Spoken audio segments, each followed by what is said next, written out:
Hey everyone, welcome back to the channel. Today we will be diving into the Whitesnake Live in the Still of the Night concert DVD.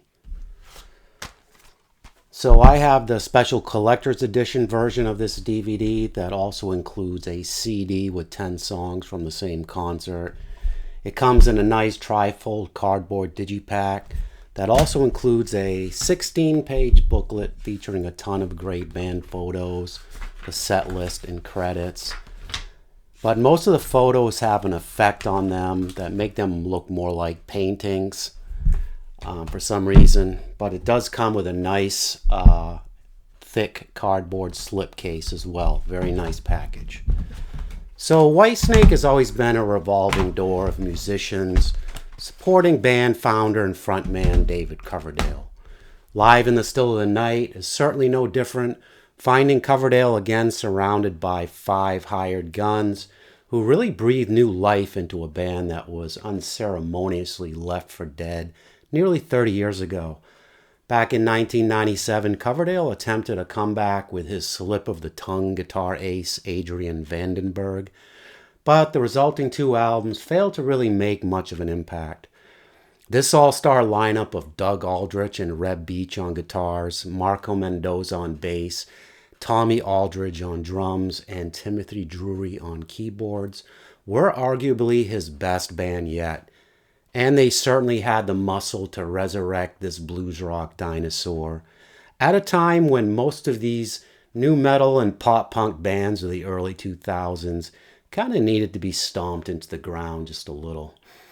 So I had passed on this DVD a few times when it first came out in 2006 before finally deciding to buy it. I had kind of assumed that a 50-something-year-old David Coverdale was probably a little too washed up to do these old classics any real justice, and that it would likely be some kind of low-budget, mediocre production. Let me tell you, I was way off mark on both accounts. Coverdale could still belt out the arena rock ballads and blues metal anthems with the best of them, and he oozed enough charisma to keep the audience eating out of his hands for the entire show. Except for a few extra wrinkles on his face, he also looked exactly the same as he did 20 years prior, basically. Live in the Still of the Night was filmed at London's famous Hammersmith Apollo, or Hammersmith Odeon to us old-timers, on October 20th, 2004. This concert certainly kicks off in grand fashion. With the arena lights still out, the band takes the stage playing a long intro that slowly builds with energy and anticipation until Coverdale finally screams, "Are you ready?" And the massive light show kicks in full force. Aldrich then serves up the famous opening riff to the Deep Purple classic Burn, which Coverdale originally sang on way back in 1974. Mendoza also impressively replicated the fabulous Glenn Hughes harmony vocals during the epic Burn chorus, and they even tease you with a few verses of Deep Purple's Stormbringer towards the end of the song. The band sounded huge, especially with Aldrich's thick and crunchy Gibson Les Paul guitar tone and Tommy Aldridge's heavy-handed drum assault. My initial concerns about Coverdale's age vocal cords were immediately laid to rest, as he sounded pretty damn close to his prime here. Sure, he couldn't nail all of the high notes, and he strained a bit at times, but after warming up on a couple of songs, it was like it was 1987 all over again. The set list was a good mix of old and new, going all the way back to the beginning with the snakebite slow blues ballad, Ain't No Love in the Heart of the City, and as far forward as the slip-of-the-tongue anthem Judgment Day from 1989. Wisely, they relied heavily on their hugely successful self-titled 1987 masterpiece album, performing 6 of that album's 9 songs. Some of the more disappointing omissions for me were the Slide It In album classics Slow and Easy and Slide It In, but they did bring the house down with that album's biggest hit, Love Ain't No Stranger. I know of no other band that remakes their own songs quite to the extent that Whitesnake has, especially when it is done within the span of just a few years. 1987's Whitesnake album contains metal-tinged updates to both Crying in the Rain and Here I Go Again, which originally appeared on their excellent 1982 album Saints and Sinners. And Fool for Your Lovin' from 1980's Ready and Willin' got the royal Steve Vai treatment and became a hit again on 1989's Slip of the Tongue.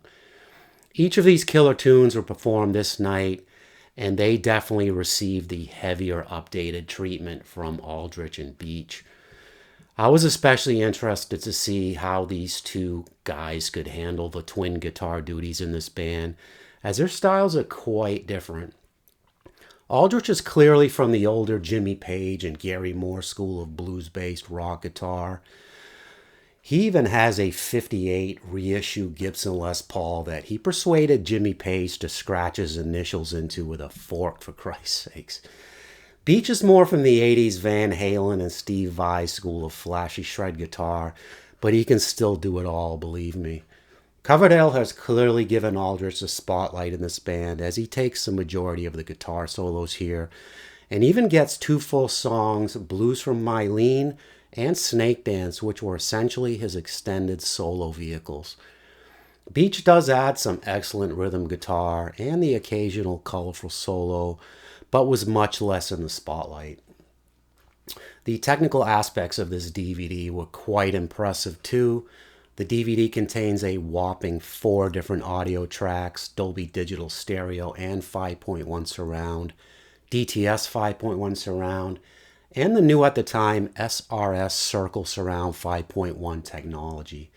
Each of the surround options sounded fairly similar and good, with the DTS track providing a little more bottom end and less compression. The rear surround speakers were barely utilized, but did provide enough ambience to recreate the live concert environment very well. The show was filmed in high definition using a small army of cameras by famed concert video director Hamish Hamilton, whose work also includes U2, Peter Gabriel, and tons of other music and concert videos. For the most part, the show looks great, but I did find some of Hamilton's techniques a little annoying at times, namely his trademark use of a lot of slow motion, rapid camera cuts, and grainy black and white footage that gets interspersed throughout the presentation. Thankfully, it's used sparingly and tastefully enough as to not be overly distracting.